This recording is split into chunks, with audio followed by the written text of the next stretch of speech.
All right, everybody, it is Sunday Fun Day, and today I'm playing with Pikaffects, and they have a brand new feature out called Transformations.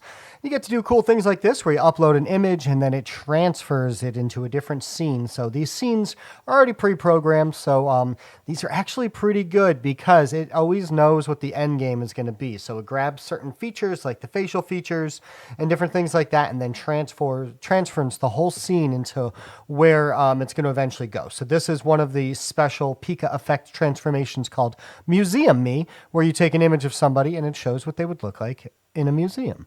So I want to show you guys just some of the fun I've been having with this. So first of all, I want to just talk about what the general Pika effects are. So in Pika, there's your classic effects. So these are ones that we've seen already where you could take an item and squish it.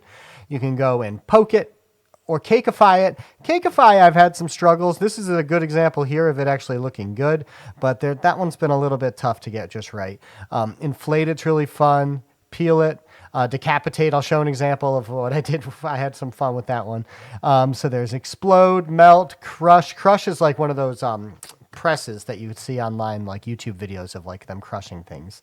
So these are all very pre-programmed actions that your image will take. And typically you need to have an item in the forefront of your image for this to work really, really well. So the brand new one just came out, I think it was today, is called Transformations, where you have to take an image of a person, so like a selfie type photo, and they do very specific things. This one is, we'll change to go and marry the person, put him in a dress. This will make him in a baby. This will add a scene full of puppies, which oftentimes people want to have if they're stressed out over anything and just to imagine themselves surrounded by puppies. So that's pretty fun. There's fairy tales, princess, turn into a VIP, turn somebody into the Mona Lisa. So all sorts of different fun things. So I wanted to have some fun with it today, especially since it just came out. So this runs on the Pika 1.5 engine, which is nice because Rosh and we've had some struggles with the newer Pika 2.2. So the 1.5 is very stable, very much you know what you're going to get from it. And also it doesn't cost too many credits. I want to say I started today with like 2,400 credits. I made like 14 videos in total, and I'm still in the 2,000 credit world, so that's great. So, all right, so I did this little image of a 3 here just to play with the original Pika effects, so that one's kind of fun. You're able to see the image itself, so it doesn't grab the background. It kind of creates a background for that 3, so it gives it a full item to smush, so it's still pretty cool. And then I did the cakeify. This one here was a little bit of a fail. The knife never really seems to go in naturally, and then where the cake splits, it's not where the knife went in. So I actually think this image might be a little too close to the camera. I might need the image to be a little bit smaller. And then also something weird's going on with the hand here, where all of a sudden the top one gets super hairy in a weird way. So cakeify, again, I've had some struggles with. And this one I think is absolutely great. It's decapitate. And so it grabs her arms really, really naturally, makes the hair move naturally. You can see her face kind of stays in a specific pause. So the second she gets decapitated, the face is no longer animated. So that's a little creepy. But also, if it's a decapitated face, I don't know if I want it to be animated in the first place. So, but this one, I think it looks really natural. It grabs the background of the car, kind of finishes what that car would look like, even though that her head is there and everything. So that all looks great, super smooth. So that one's fun. So those are some of the original Pika effects. So now let's move into some of the ones that are these transformations. My first one was a bit of a fail, but it was funny. So this person, he's just like, your typical kind of 50-year-old hiking dad. And then it's called Baby Me, where it grabs his face and switches it into a baby's face. So with the receding hairline and the gray looking on a baby, it's, I'd say, on the creepy side of things, and it morphs not too naturally here. So this one I would consider more of a fail than a win, but altogether it's still a pretty good result. It's pretty fun. All right, so this one here is called Puppy Me. And so I got this image of a person in a city, and then all of a sudden, boom, a beret pops on his or her head. And but then they're surrounded by puppies. I turned the audio off on this because each one of these puts in its own little pre-programmed audio effect, and it can be a little bit distracting. But this one sounds, like a room full of puppies. And everything, it looks decently natural in this one. Some of the puppies kind of morph into each other a little bit, but nothing too bad. So that's a fun one. All right, here, this one I thought was pretty good. So this one's called Classy Me.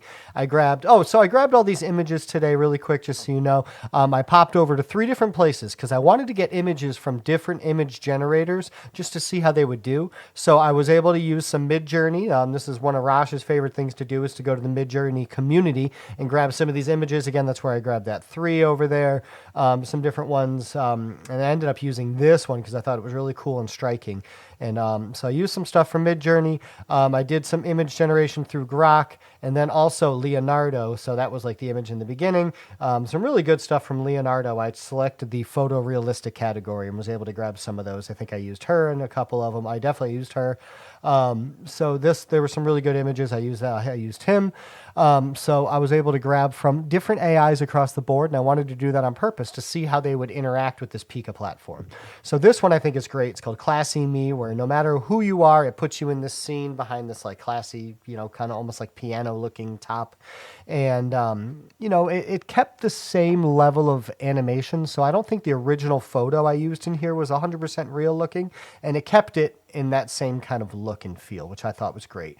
And another thing I wanted to point out too is that what I love about this Pika engine is no matter what aspect ratio you upload your image in, it then generates the video in that aspect ratio. So some are horizontal, some can be square, some can be vertical. So it's fun that it keeps that consistency. All right, keeping on moving. Here's the same lady I used from the Decapitate picture, and I did Fairytail Me. So put her and turned her into like a Snow White looking character here. And what I like is that it changed the hair color a little bit, but also still kind of kept it light, and it was a kind of a cool, fun thing. So just take a selfie of someone in a car and all of a sudden see what they would look like in a fairy tale scene. I thought this one, the animation was pretty natural on her face and everything, so I thought it looked pretty good. All right, moving along. So this one was called Mona Me, so it's like a Mona Lisa. So it's a gentleman, just a picture of a guy in a city street, and so now all of a sudden he's in the Mona Lisa. So this one's kind of like the Museum Me one, but pretty fun. And they're able to be consistent because what they do is they're able to grab the certain features of the face and want to just transform that, and then they kind of blend that background, or kind of this. In this situation, it's almost a horizontal kind of swiping to where the cityscape is gone, and then the Mona Lisa background is installed. So a pretty smooth way of doing it, really. I think it looks great. All right, this one's for the ladies watching, but you have a handsome-looking gentleman behind a desk, and then all of a sudden it's Jungle Me, so it's like that kind of Tarzan kind of scene. And again, this one looks pretty natural. And again, this one's a horizontal or a vertical picture, sorry. And it was able to run with it. It kept his facial features looking nearly identical to the original image, so that one's kind of fun. All right, so here I wanted to see what it would do when you have a character that kind of looks a little bit unusual to start, so not your traditional characters, and see what it does with it. So here's the person that I found before in the Midjourney with the blue skin, and it kept her facial features, but it didn't keep the blue skin. So once it hit that like kind of hero looking, it's like a kind of an Asian hero amongst the mountains, it was able to kind of transfer the skin tone, but it still kept the facial features. So all in all, I think this one was pretty cool. It kind of kept the colors looking natural. So this one I thought was kind of a fail. So I wanted to see what it would do where you took an animated, so a weird, not human, but a cat kind of figure, and it didn't know what to do with it. And it went to, I think, its default warrior face instead of trying to actually track this cat face. I thought it would be interesting if it kept the cat face on the warrior, but it didn't do that. So maybe I was asking a little too much here. So you win some, you lose some. All right, this one, she was already this epic looking character to start, and then she switches over to this one. So the facial features are still the same, but she becomes a bit more animated, I would say. And then it changes the hair color from the red to the white for this character. But still, altogether, I'd say pretty smooth, but that was a medium good one. All right, this one I thought would be fun. I would do the Princess Me, but I would start it with a gentleman with gray hair. And, it kept the facial features of him and added a little kind of man bun to the back there to add a little princess hair. But this one, it's still pretty fun. So it's certainly a transformation, if you will. All right, so these last two I knew were going to be good. So this one I wanted to do, so the image I grabbed from Midjourney, it was that classic kind of 1970s kind of actress look, and this was VIP Me, so it's make it look like she was, at a VIP event. and completely smooth, except for this little hair flip on the shoulder here right at the end. Watch this again. So the hair kind of right there does this little move from one side to the other. But outside of that, I'd say the motion of this is completely smooth, completely good, looks great. And then the last one here is what I started with. So this is Museum Me. So you have this character. Now, the only thing I wish it kept the decoration, the emblem on her head and on her ears in this final image. So the final image was wearing earrings that were, I thought, pretty accurate and good, but they did make a little bit of a change, but it took away that kind of forehead jewelry. But all in all, still pretty fun. And that's really what I look at these kind of things are, is they're just use them for fun. I've definitely seen a few social media ads where like especially the squish one right here, where they use that as a pop right in the beginning. So if you are selling an actual object and you want to use some of these effects to cakeify or squish it, it's a fun way to have a 2 or 3 second little thing in the beginning of your video to grab some interest and be able to keep, people watching in for a little bit longer.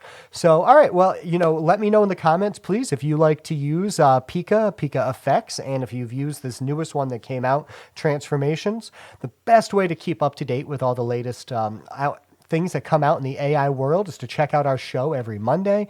Rosh and I are on all the famous or the well-known podcast platforms, and also right here on YouTube. And if you're this far into the video, if you haven't liked and subscribed yet, please do. We are just two creative guys talking AI. Thank you.